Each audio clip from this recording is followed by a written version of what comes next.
Bonjour à tous et bienvenue dans une nouvelle vidéo et aujourd'hui on va faire les favoris du mois de janvier, février et mars 2025, donc favoris du premier trimestre 2025.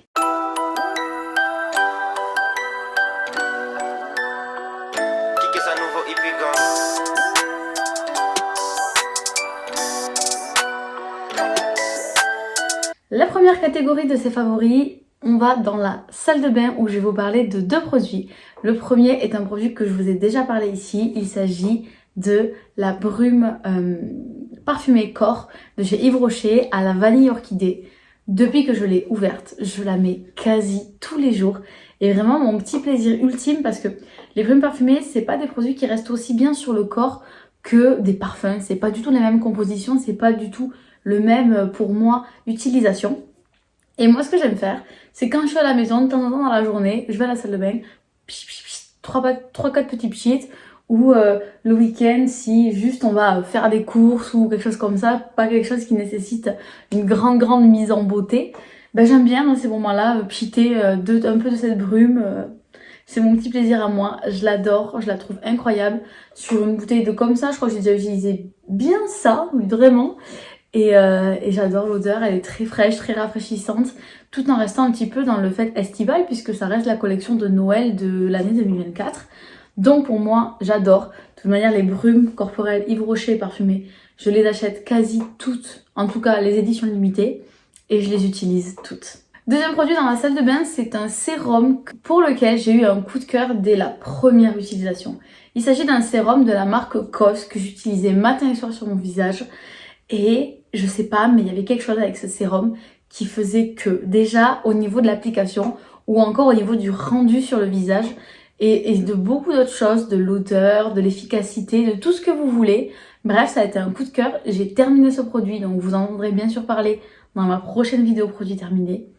Mais je suis dégoûtée, le flacon est parti beaucoup trop vite.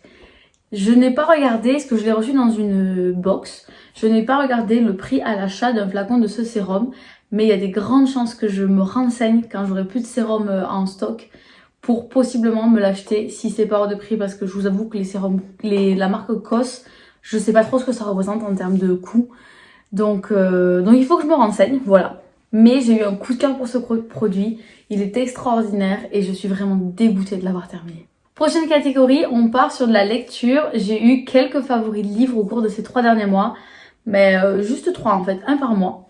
Le premier, vous en avez déjà entendu parler du coup dans mes bilans lecture précédents. Il s'agit de Tenir debout de Melissa d'Acosta.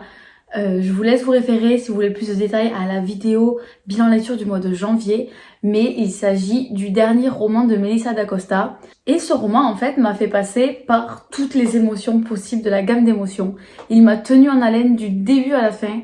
Je suis passée par toutes les phases en le lisant et je vous le conseille fois 1000. Une fois que j'étais dedans, je ne pouvais plus le lâcher. Bref, je l'ai vraiment adoré. Mon favori du mois de février en termes de lecture, eh bien il s'agit d'un livre audio. Pareil, je vous laisse vous référer à la vidéo bilan lecture février 2025 si vous voulez plus de détails sur le livre. Mais il s'agit de Comme un parfum d'immortel de Laura Enza. Alors, je pense, comme je disais dans cette vidéo, que ce qui m'a fait encore plus apprécier cette lecture, c'est de l'avoir écoutée en audio parce que je ne saurais pas vous redire le nom, mais la personne qui lit met des intonations à chaque personnage et ça, je trouve que c'est un gros plus dans les lectures audio.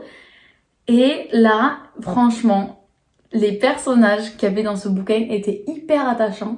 Ce livre a été loin d'être un coup de cœur pour moi au début de son écoute, mais en fait, au fur et à mesure de la lecture, je me suis attachée aux personnages, je me suis prise dans l'histoire pour finalement finir avec un énorme coup de cœur lecture, surtout pour le personnage de Barbie et le personnage de la Smirnova. Je le dis dans l'autre vidéo, mais si vous n'avez pas écouté, vous ne savez pas de quoi je parle.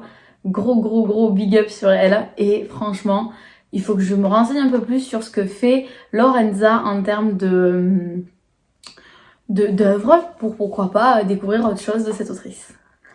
Et enfin, le troisième favori lecture que j'ai à vous présenter, il s'agit d'une bande dessinée. J'ai découvert au cours de ces 3 derniers mois la bande dessinée Peau d'homme et je suis absolument tombée amoureuse de l'histoire et des graphismes. Je l'ai empruntée à la médiathèque et je l'ai lue 2 fois avant de la rendre et je suis à ça de regarder si je peux me la trouver d'occasion ou quelque part pour l'avoir dans ma bibliothèque parce que franchement, je l'ai adorée et je sais que j'aimerais la relire un jour ou l'autre, peut-être avec un peu plus de recul, ou la prêter, ou j'en sais rien, mais il faut que tout le monde lise cette BD. Pareil, si vous voulez plus de détails sur cette bande dessinée, je vous laisse vous référer à la vidéo bilan lecture de mars 2025. Et ensuite, une transition un petit peu avec la prochaine catégorie. Un de mes autres favoris du mois, ça a été ma liseuse, que j'ai toujours plus ou moins utilisée pour la lecture. Mais là, c'est vrai qu'à la fin de ce trimestre, je l'ai sortie pour lire quasi exclusivement que sur la liseuse.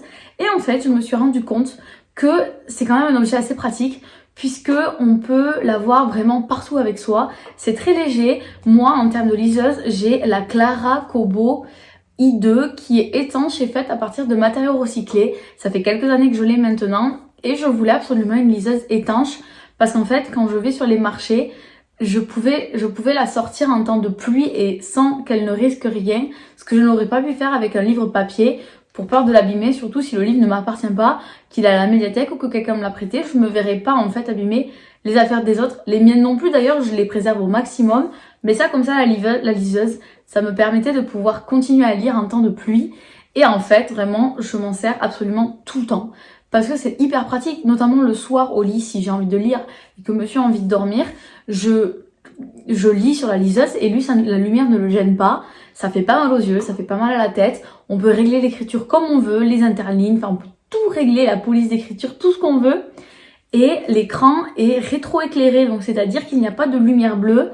Bref, j'adore ma liseuse. Je ne changerai pour rien au monde. J'ai choisi la Kobo parce que c'est les liseuses de chez Fnac. Et que moi, à l'époque où je connaissais les liseuses, c'était Fnac ou Amazon. Il n'y avait pas d'autre choix. Et vraiment, je me suis tournée vers Fnac parce que c'est une valeur sûre en termes d'électronique, en termes de lecture aussi. Et donc je suis très très contente de mon achat, je ne le regrette absolument pas. La batterie tient 2 semaines sans jamais l'éteindre, juste en la mettant en veille. Alors je vous dis même pas si je l'éteins, elle dure mais facile le mois. Bref, je lis énormément depuis que j'ai cette liseuse, enfin encore plus que d'habitude. Et d'ailleurs vous l'aurez vu au bilan lecture du mois de mars, mais on a quasi le double de lecture de d'habitude grâce à cette liseuse. Ensuite, on passe à la catégorie suivante qui est la catégorie film. Et là aussi, j'ai 3 films à vous parler.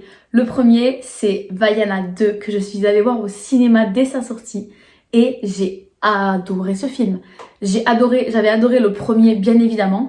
Et j'ai un peu peur avec les Disney que le 2 souvent soit pas ouf, qu'ils reprennent des codes un peu bizarres du premier, etc. Mais en fait là, pas du tout. J'ai adoré. Et c'est sûr que si un jour je peux le redécouvrir en DVD ou autre, je le ferai. Le deuxième film dont je vais vous parler, je l'ai découvert au cours de ce mois-ci. Il s'agit du Comte de Monte Cristo, que là je n'avais pas été voir lors de sa sortie au cinéma. Et franchement, il mérite tout ce qu'on dit sur lui. Ce film est extraordinaire, que ce soit en termes d'histoire, parce que je ne connaissais moi absolument pas l'histoire du Comte de Monte Cristo. Donc que ce soit en termes d'histoire, que ce soit en termes d'acteurs, de personnages, de jeux d'acteurs et de lieux aussi, les lieux de tournage sont absolument incroyables. Et ben je vous garantis que ce film fait partie de maintenant mes films coup de cœur. Pierre Niney. En fait, est-ce que j'ai besoin de rajouter autre chose? Pierre Niney. Je m'arrête là. Et le troisième film, donc c'est la deuxième fois que je le voyais, mais je voulais absolument vous en parler dans cette vidéo.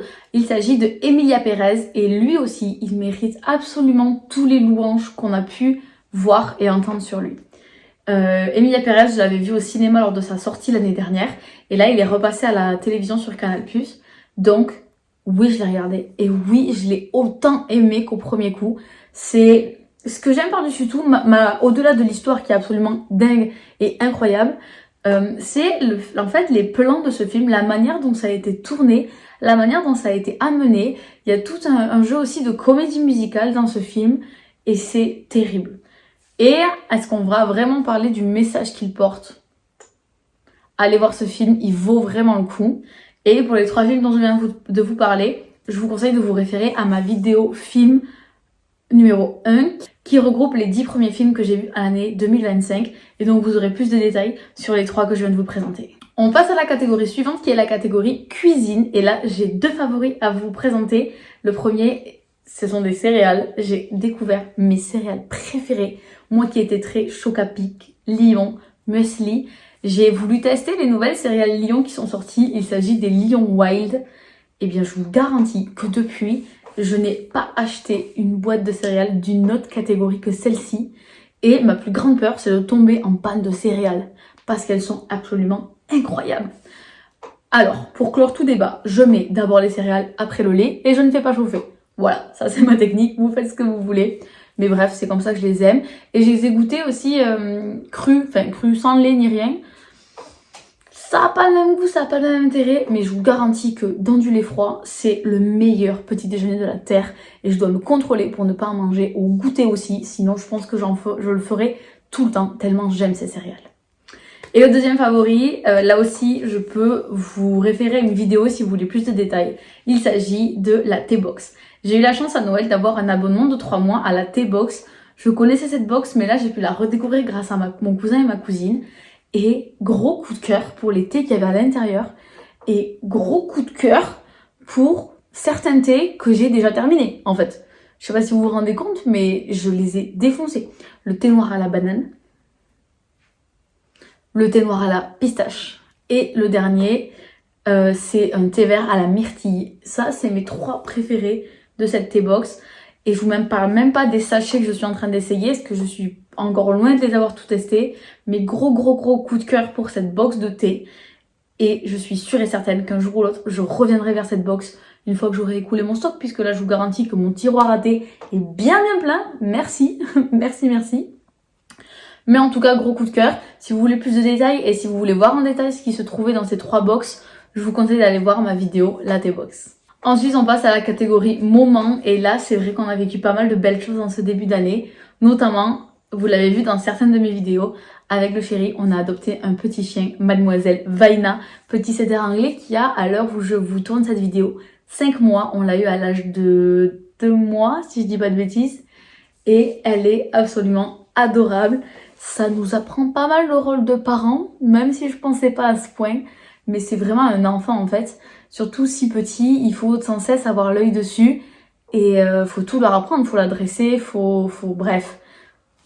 C'est une vraie réflexion d'adopter un chien, ça je vous le cache pas. Et c'est vrai qu'on y a réfléchi pendant un moment avant de le faire. C'est pas quelque chose qui se fait sur un coup de tête, vraiment pas. Et on regrette absolument pas, mais je vous garantis que on n'est pas passé que par des moments faciles. Alors c'est génial, elle est extraordinaire cette petite chienne. Elle est très intelligente, elle nous apporte énormément de moments de joie et de bonheur. Mais il faut pas oublier que c'est un animal, qu'il faut s'en occuper. Il faut aussi avoir les moyens de s'en occuper parce que ça coûte cher. Entre le veto, les vaccins, la nourriture, etc. Ça coûte cher, ça il faut vraiment pas l'oublier. Il faut pouvoir se le permettre. Et franchement, je vous le disais, on ne regrettera absolument pas. Mais c'est quelque chose vraiment, c'est notre favori, c'est mon favori de toute ma vie. C'est ma petite Fifi, maintenant mon gros bébé. Mais je veux vraiment que vous vous mettiez en tête qu'il faut avoir une vraie réflexion avant d'adopter des animaux, que c'est leur vie qui en pâtit et leur vie est aussi importante que la vôtre en fait. Ensuite, un autre favori moment de ces 3 derniers mois, c'est que à cause ou grâce à ma cousine Elsie, je me suis mise au tricot et j'ai vraiment pas mal tricoté. J'ai pas encore fini mon premier chef-d'œuvre, vous le saurez en temps et en heure, vous inquiétez pas. Mais grâce à ça, je me suis beaucoup rapprochée de ma cousine, même s'il n'y a pas eu que ça, soyons honnêtes. Et on est sorti de cette aventure de tricot, on va dire, une série de 2 vidéos que vous pouvez retrouver sur la chaîne, On Papote Tricote. Donc il y a la vidéo 1, la vidéo 2. Et franchement, c'est des vidéos que j'ai adoré monter et que j'aime bien re-regarder de temps en temps pour me rappeler ces beaux moments qu'on a passés toutes les deux. 3e moment favori de ces 3 derniers mois, c'est le massage que j'ai eu à Noël et que j'ai fait chez Julie, ça s'appelle, c'est la beauté par Julie, qui se trouve à Brens dans le Tarn. Je vous en ai vite fait parler dans un vlog. Mais en gros, j'ai reçu de la part de ma maman un massage de 1 heure, un massage drainant amincissant. Et une fois arrivée là-bas, Julie a assez rapidement fait un diagnostic de ce dont mon corps avait besoin. Et on est plutôt parti sur un massage drainant et relaxant, étant donné que moi, personnellement, j'ai des problèmes de circulation de sang et de rétention d'eau, surtout sur les jambes. Donc on a vachement travaillé là-dessus. Pendant les premiers 3 quarts d'heure on va dire, sur les jambes, sur les bras et sur le ventre, parce qu'en plus j'y suis allée en pleine période de règles. Elle m'a fait tout un travail d'affermissement, de circulation, de drainage, etc. qui m'ont fait énormément de bien. Je vous garantis que ce massage a été très très bénéfique sur moi. Et le dernier quart d'heure, elle a travaillé un peu sur le dos, etc. Et là, ça a été plutôt un effet relaxant parce qu'il n'y avait pas beaucoup de travail de drainage sur le dos quoi. Donc ça a été vraiment un massage tout en un qui m'a permis de voir un peu le travail que peut faire Julie, cette esthéticienne. Et franchement, j'ai adoré. Autant j'ai matché avec la personne, autant j'ai matché avec son travail. Donc je vous la recommande fois 1000. Et elle m'a dit qu'elle faisait des massages drainants, surtout pour cibler mon problème de circulation aux jambes. Et je pense que j'irai, qu'il faut que je regarde les tarifs, mais je pense que j'irai faire un petit truc de drainage au courant de l'été, parce que ça me fera vraiment pas de mal. Tous les ans, je subis ces histoires de jambes lourdes et ça ne peut que m'être bénéfique. Donc je vous recommande franchement Julie, que ce soit pour les massages. Après, j'ai pas pu tester le reste, mais je sais qu'elle fait aussi des épilations, des vernis, enfin pose de vernis et encore beaucoup d'autres choses. Je vous mettrai bien évidemment son lien en barre d'infos, toutes ces infos en barre d'infos et je vous laisserai vous-même aller vous référer à ça, mais foncez. Et enfin la dernière catégorie de cette vidéo, on va parler musique et là j'ai 3 favoris, 3 musiques que j'ai vraiment écoutées en boucle. La première c'est Apote de Rosé et Bruno Mars que j'ai écouté en boucle avec Julie, ma collègue de taf. Ensuite on a DTMF de Bad Bunny. Qui ça c'est vraiment le son qui sent l'été et qui donne de la bonne humeur, de la joie, un bon mood pour bosser, même à la maison pour attaquer un truc, ça va pas, bam, cette musique et c'est reparti pour un jour. Et la dernière c'est une musique que j'ai découverte très récemment, elle s'appelle Elle est belle de Clayman, j'ai découvert sur Instagram, c'est une chanson qu'il a écrite pour sa copine et je trouve ça tellement beau, les paroles sont tellement belles. Je vous mettrai les liens de ces 3 musiques en barre d'infos. Allez découvrir cette dernière, allez donner de la force à Clayman parce que il débute, je crois. Enfin, il est pas très connu en tout cas, pas autant que Bad Bunny et Bruno Mars quoi. Et foncez, allez l'écouter au moins une fois, allez donner de la force. Voilà, c'est tout pour cette vidéo. J'espère qu'elle vous a plu. On se retrouve dans 3 mois pour mon prochain favori trimestriel. À très vite. On a parlé pendant des heures des milliers de choses, ouais. On a brûlé, j'ai consumé des